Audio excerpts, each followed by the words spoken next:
Bonjour à tous. Alors, bienvenue dans ce chapitre 1, signaux sonores, fréquences et utilisation. Alors, petite parenthèse avant de commencer, on va commencer par un thème qui est généralement le dernier thème du programme. On commence par ça cette année parce que vous ne l'aviez pas vu en cinquième et vous ne l'avez pas vu en quatrième normalement. Donc, comme il y a le brevet à la fin de l'année, j'ai préféré commencer là-dessus. Comme ça, vous ne serez pas perdu si jamais il y a un exercice là-dessus. Donc on va parler dans le chapitre 1 de signaux sonores, dans le chapitre 2 on parlera de signal lumineux, donc son et lumière. Alors partie 1, introduction et rappel. Pour beaucoup d'entre vous, ça ne sera pas vraiment des rappels, mais c'est pas grave, on va revenir sur les notions que vous auriez dû voir les années précédentes. Alors, vitesse du son dans différents milieux. Tout comme la lumière, le son ne se propage pas à la même vitesse dans tous les milieux. Donc ce qu'on va appeler milieu dans ce chapitre, c'est l'endroit dans lequel se déplace le son. Donc par exemple, là, en ce moment, c'est dans l'air que le son est en train de se déplacer. Cependant, contrairement à la lumière, le son peut se propager dans toutes les matières, même opaques. Il ne faut pas que la matière soit transparente pour que le son se propage, alors que la lumière, si. Par contre, il ne peut se propager dans le vide, alors que la lumière, elle le peut. C'est pour ça qu'on dit que dans l'espace, il n'y a pas de bruit. Donc vous avez peut-être vu ça dans des films ou des séries. Quand il y a une bataille de vaisseaux, il y a un vaisseau qui explose et les gens à bord d'un autre vaisseau entendent le bruit. Bah, c'est pas le cas, c'est pas possible. Comme il y a du vide entre les deux, le son ne peut pas voyager, donc ils peuvent pas entendre le son. Par contre, ne me faites pas dire ce que j'ai pas dit, à l'intérieur du vaisseau, ils peuvent s'entendre. Ça, c'est logique, vu qu'il y a de l'air à l'intérieur, il faut bien qu'ils respirent. Par contre, dès que le son qui provient de l'extérieur du vaisseau, c'est pas possible. Donc ça serait complètement silencieux. Même si quelque chose venait à exploser juste à côté. On ne pourrait pas l'entendre, c'est vide.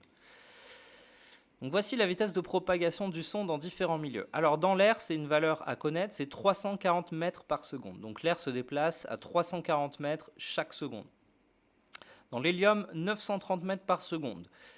C'est indirectement pour cette raison que quand on aspire de l'hélium, on a une voix plus aiguë. C'est parce que le son se déplace plus vite que sa fréquence va être plus élevée et donc le son va être plus aigu. On va revenir sur cette notion de fréquence juste après. Dans l'eau, c'est 1500 mètres par seconde et dans le fer, 5120 mètres par seconde. Ok ?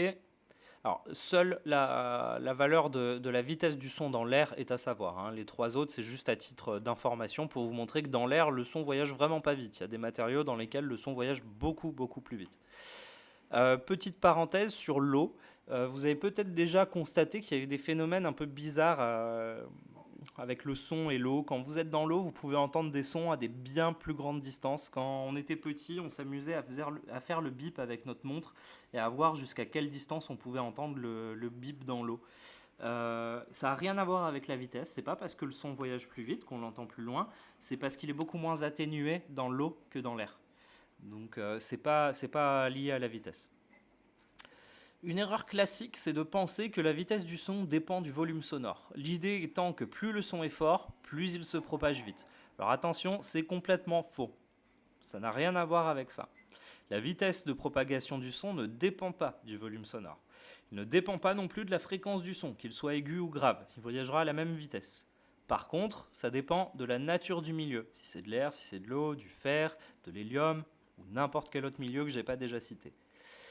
Et ça dépend aussi de la température du milieu. Mais ça, on ne va pas s'y attarder dans ce chapitre, c'est juste à titre informatif. Nous, on va s'attarder juste sur la nature du milieu. Une autre idée reçue sur le son, c'est que le son monte. Alors ça, c'est pareil, c'est complètement faux. Le son va dans toutes les directions indépendamment. Il ne monte pas plus qu'il ne descend. J'ai entendu ça souvent dans ma vie et les gens sont sûrs de ça. Le son monte et ils ont tous une observation, ils ont tous vu quelque chose dans leur vie qui le prouvait alors que expérimentalement on voit très bien que c'est pas du tout le cas. Et même quand on comprend ce que c'est le son, on voit que c'est pas possible. Vous avez peut-être déjà vu cette situation dans un film. La personne pose l'oreille sur un rail de train. Et bien en fait, le son se propageant plus vite dans les métaux que dans l'air, en plaçant son oreille contre les rails, on peut entendre le train avant de pouvoir l'entendre dans l'air. Donc non seulement le son va aller plus vite dans les rails que dans l'air, donc déjà on pourra entendre le son de bien plus loin, plus rapidement, Et en plus de ça, il est moins atténué. Donc du coup, on entendra bien mieux un train qui arrive. Alors, bien sûr, ça c'est une situation qu'on voit dans les films. Vous avez aucune raison de mettre votre tête sur les rails d'un train. Vous vous doutez bien que c'est extrêmement dangereux. Et il n'y a aucune raison que vous vous posiez cette question-là. Est-ce qu'un train est en train d'arriver? Donc ne faites pas ça. Mais c'est une vraie situation. Ça marche vraiment, cette technique-là. 2. L'analyse d'un signal sonore. Alors, on va commencer par la nature du son. Pour être analysé, un signal sonore doit être converti en signal électrique. Donc par exemple, vous connaissez tous l'autotune, vous avez déjà entendu ça. Et bien l'autotune, pour pouvoir le faire fonctionner, il faut convertir le son qui sort de la bouche du chanteur ou de la chanteuse en signal électrique. Et après, on peut bidouiller ce signal électrique-là et le reconvertir en signal sonore après. Pour pouvoir comprendre tout ça, il faut d'abord avoir une idée claire de ce qu'est le phénomène physique qu'on appelle le son. C'est quoi le son exactement? Donc prenons une enceinte. Si on regarde une enceinte, on la voit vibrer. Donc là, on a ralenti pour qu'on voit vraiment la vibration de l'enceinte.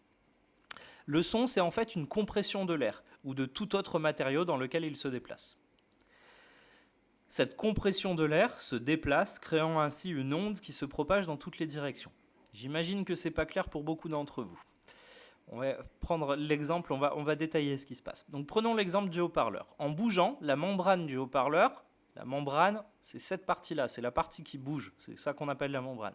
La membrane du haut-parleur va déplacer l'air, va compresser l'air, pardon.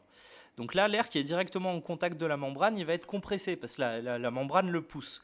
Et donc on va avoir des zones où les particules d'air, on ne se pose pas la question si c'est de l'oxygène, de l'azote, etc., peu importe, imaginez juste des particules d'air. Les particules d'air vont être compressées par cette membrane. Cet air, il va se déplacer, et donc il va se déplacer jusqu'à rencontrer notre oreille.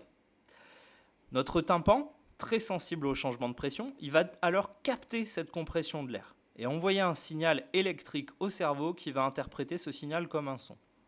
Donc en gros, le tympan capte la pression sur lui-même.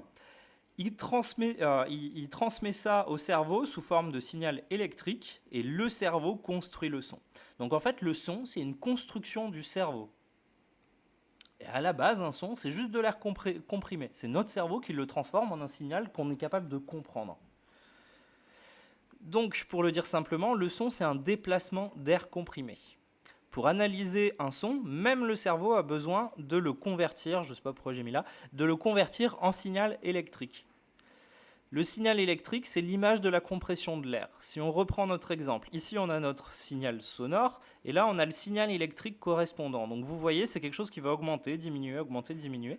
Et donc en fait, le plus haut, c'est là où l'air est le plus comprimé, et le plus bas, c'est là où l'air est le moins comprimé. Et donc ça forme une onde comme ça, un signal électrique correspondant. Ok ? Partie B, la fréquence d'utilisation. Quand on observe le signal sonore de notre exemple, on observe que la même forme se répète. On appelle cela le motif élémentaire. Donc si on reprend ce signal, on se rend compte qu'il y a la même forme qui se répète indéfiniment. On appelle ça une oscillation.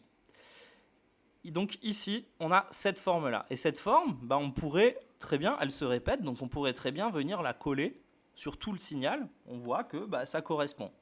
Donc ça s'appelle le motif élémentaire. Quand on se trouve dans cette situation, ça veut dire que le signal est périodique. Périodique, ça veut dire qu'il se reproduit à un intervalle de temps régulier. Un journal périodique, c'est un journal qui est publié de manière périodique. Il peut être hebdomadaire, toutes les semaines, journalier, tous les jours, etc. etc. Et périodique, ça veut dire qu'il se reproduit à des intervalles de temps réguliers. Un signal périodique est caractérisé par sa fréquence, c'est-à-dire le nombre de fois qu'il se répète par seconde. Donc la fréquence, on la note en Hertz. Chaque fois que vous voyez des Hertz, ça se traduit par nombre de fois par seconde. Par exemple, un téléviseur 50 Hertz, ça veut dire qu'il vous donne 50 images par seconde. 60 Hertz, 60 images par seconde, 120 Hertz, 120 images par seconde, etc.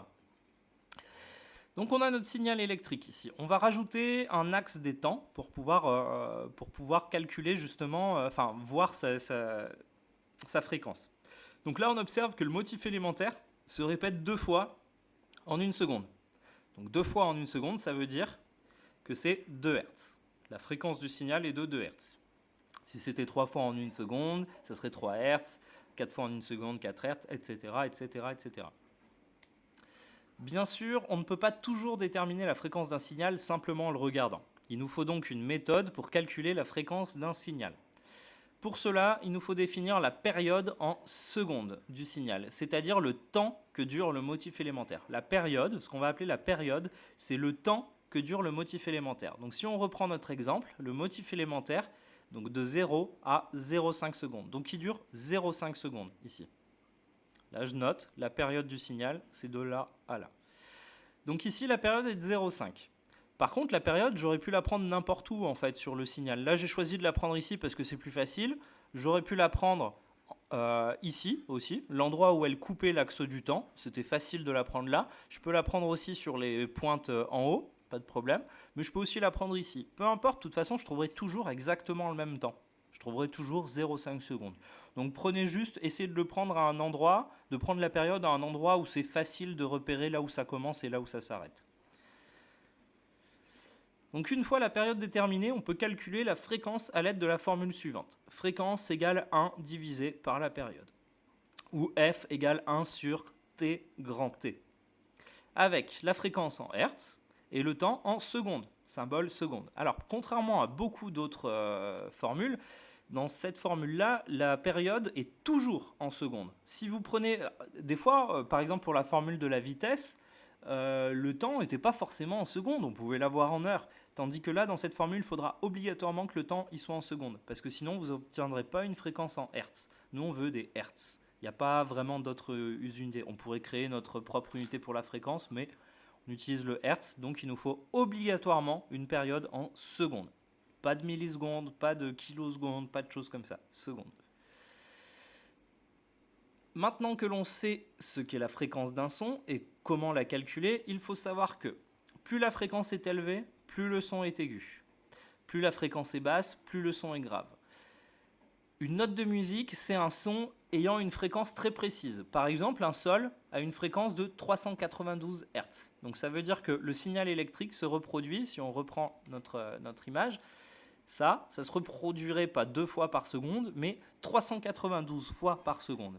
Et quand notre tympan il va détecter ça, cette vibration de 392 fois par seconde, eh ben, il va interpréter ça comme un sol. Je reviens là où on en était. Et un bruit, comme un claquement de main par exemple, ne présente pas de motif élémentaire. Il n'est donc pas périodique. Okay, donc les notes de musique sont périodiques, les bruits, ce qu'on va appeler un bruit ici, ça sera quand c'est pas périodique. On tape des mains, n'importe quel bruit en fait qui n'est pas une note de musique ou qui n'est pas mélodieux. Il y a donc une raison physique pour laquelle une note semble mélodieuse et un bruit non. Donc il y a une réelle différence entre une note de musique et un bruit. C'est pas juste une question de perception. C'est pas subjectif. C'est quelque chose d'objectif. Physiquement, il y a une différence entre une note de musique et un bruit quelconque. Ok. Alors c'est la fin, mais je voudrais juste revenir sur cette partie-là pour la fréquence. Donc là, on a vu la formule, c'est 1. Fréquence égale 1 divisé par la période. Si on reprend notre exemple ici, donc notre période est de 0,5, donc ça ferait fréquence égale 1 divisé par 0,5. 1 divisé par 0,5, ça fait 2.